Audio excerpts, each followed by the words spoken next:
something Inhuman south of Seattle, if you want to go looking for it. I've talked about my road trip on this board before. Sick to death of working myself to death. I took the first vacation of my life last year. A beat-up rebuilt Yamaha Zuma and a foolish sense of optimism carried me across the western United States on an adventure that seriously made me rethink everything I thought I knew about the world. I love Seattle, with the hip original hippie neighborhoods and the perma-carnival atmosphere of Pike Place Market. The bridge troll was a highlight. Gotta love a city that sees a bridge and goes, you know what this needs? A giant concrete troll. Getting out of Seattle, however, was a total nightmare. Restricted to back roads by a motor that capped at 40 miles an hour, I must have gotten lost at least a dozen times, despite all the help I received from baffled gas station attendants. So I was behind schedule when it came to finding my campsite.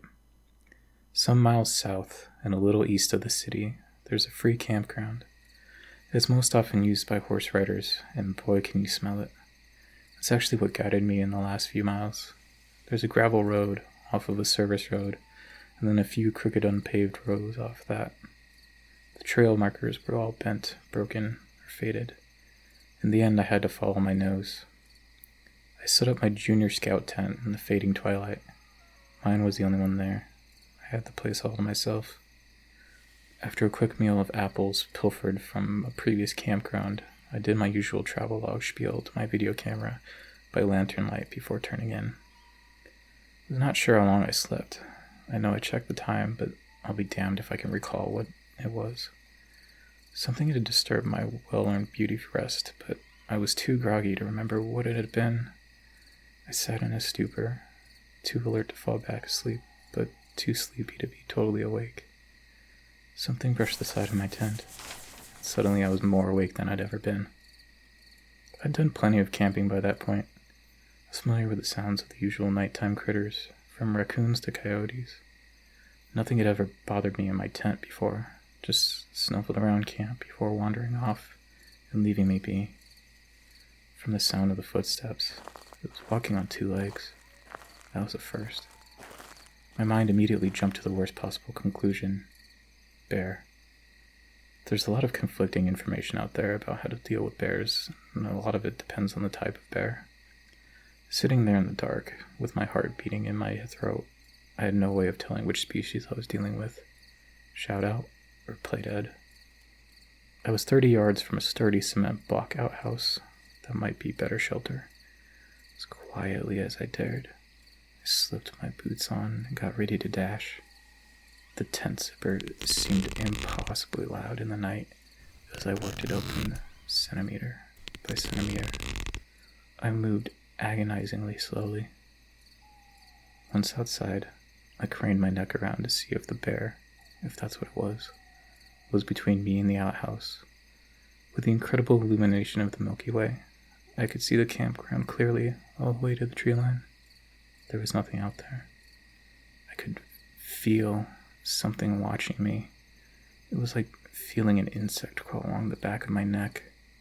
There was no logical way for me to know something had its eyes on me, but out there in the dark, in the middle of nowhere all alone, I couldn't dismiss it. Still on high alert, I crept along, tried not to crunch the gravel under my feet too loudly. The outhouse was still my best bet. The door was propped open by a stone, but inside there was a heavy-duty bolt lock. I would have to spend the night surrounded by the smell of not only horse, but also human poop, but I figured that was a fair trade for not getting mauled or eaten. My hand was on the latch when I heard the awful crunch of footsteps in the gravel behind me. I kicked the stone, propping the door open out of the way, and slammed the heavy metal door shut, no longer caring how much noise I made. Whatever was on the other side had thumbs. Something tugged on the door as I struggled to bolt it shut. I won, but it was close. There was a metal mesh along the top of the structure for ventilation. Through it, I heard the bellows of heavy breathing that matched my own. My phone was back in the tent because I'm an idiot. There's no way to tell time. The same stupid impulse that brought me out here in the first place kicked in. I had to know. Hello? Silence. Maybe they hadn't heard me, and then Hello? I could have shit myself. I was in the right place for it. The voice was male like my own, and the sound of it was a kick to the gut. I couldn't even tell you why it made me so uneasy. The sensation was like when you're walking upstairs and you're expecting another step, but your foot comes down on empty space. I'm sorry, I thought I was alone, I said. I'm alone? Every syllable was jarring. I'm sorry I freaked out. I didn't think there was anyone else out here. Sorry, I'm here. You'd think now that I knew it was another camper. I would have opened the door, but I never did. Some deeply buried instinct kept me from taking my hand off the bolt. It scared the crap out of me. Are there more tent sites out in the trees or something? I'm something. There are more. His words made me sick to my stomach. Again, I couldn't even tell you why, only that they did. From his odd syntax, I guessed English wasn't his first language. Do you need to go? Use the bathroom, I mean, because I'm going to be in here for a while. That wasn't a lie. I wouldn't have opened the door if it was my own mother on the other side. You need to go. His grasp of English was improving with every sentence. There was something weird about that. Look, I'm sorry if I scared you, but you started it by creeping around in the dark. I won't come out. Can you go somewhere else? I'll be gone in the morning, I promise. I just wanted to sleep in peace. You need to be gone. I promise you I creep in the dark. You won't be here in the morning. Fear cemented my mouth shut. The more I spoke, the more he did, and I didn't want to hear his voice anymore. I'm sure that makes me sound like a bigot or something, but I had feelings I was feeding words to him, and the feeling was not pleasant. It felt like he was hungry for them. The same instinct that told me to keep quiet the first time kept me from running my dumb mouth off again. I was either dealing with someone who was not mentally well, or was something else entirely.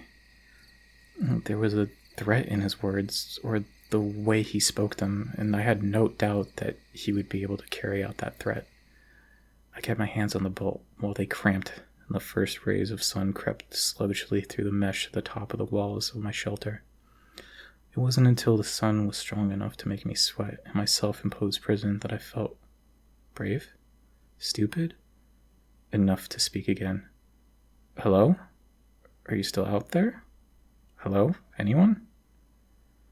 There was no answer, which was the best outcome I could hope for. I opened the door. My tent was untouched, at least from a distance. The oppressive feeling of being watched dissipated. I dressed and broke down camp in record time. My moped cranked to life, but it wasn't until I went to put my helmet on that I saw the footprint. I'd kicked that rock pretty far. It was close to my bike. Naturally, I went over to it. I had to know. In a clear outline of fresh mud, there was a single print on the smooth gray of the stone. Not human, but a hoof like that of an unshoed horse or goat. So fresh, so vivid. It hadn't been there last night when I used the bathroom before I'd gone to bed. And the soft mud in front of the outhouse door were more of the same. Some of them on top of my own boot prints. If you want to go looking for whatever the hell it was, be my guest. Just be careful with your words out there. Because I figured out what was wrong with that voice when I watched the playback of my travel log video. It was my own.